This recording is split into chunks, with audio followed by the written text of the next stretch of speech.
Yawn mga idol, may nagbabalik, Jeremiah Gray naglaro na sa Game 2, eto na ang bakbakang Hinebra kontra Northport. Unang basket pa lang mga idol ay strong slam dunk agad para kay Jepet Aguilar mula sa magandang pasa na ito ni Scottie Thompson. Mukhang hindi pa nga kontento itong si Jepet mga idol kaya naman gustong ulitin ito pero this time ay mintis nga lang. Maaga namang napa-timeout ang Northport after ang 7-2 scoring. Unti-unti naman ang nakakahabol ang Northport sa pangunguna ulit nitong import nila na si Kadeem Jack na ibaba naman sa 3 ang lamang matapos pumasok ang pangalawang tres ni Alain Bulanadi. Kung hindi successful kanina ang pangalawang dunk ni Jepet ay eto na at sinigurado na niya.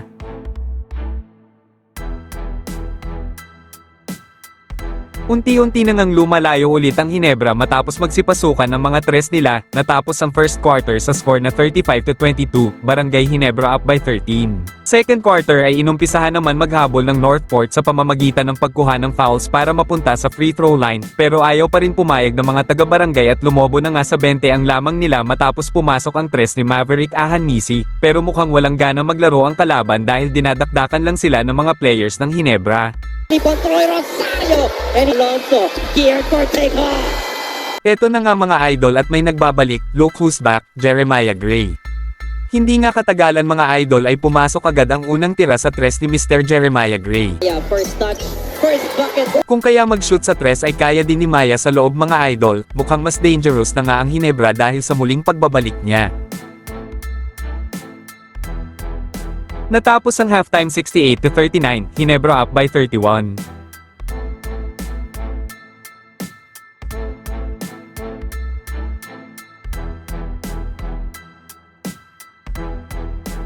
Third quarter ay agad na namang inumpisahan sa scoring ng best player nung Game 1 na si Troy Rosario, sinusubukan namang lumapit ang Northport matapos ang back-to-back basket ni Kadeem Jack, napa-timeout nga ang Hinebra matapos ang 10-0 run kung saan bumaba na nga sa 25 ang lamang.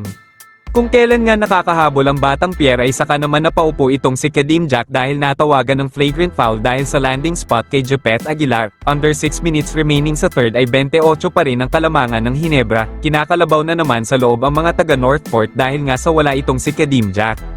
Nagpaparamdam na din itong si Justin Brownlee, hindi nga niya kailangan umiscore ng madami dahil sa magandang nilalaro ng mga kakampi niya, natapos ang third quarter 93-67, Barangay Hinebra up by 26. Fourth quarter ay si Rosario ulit ang nanguna, kahit anong tira nga nitong mga taga-barangay ay pumapasok pa rin. Unti-unti nang pinasok ang mga bench ng Hinebra dahil mukhang malabo nang mahabol pa sila, tuluyan nang nanalo ang Hinebra sa Game 2 matapos pumasok ang tres na ito ni RJ Abarrientos. The bad decisions, you understand the jitters.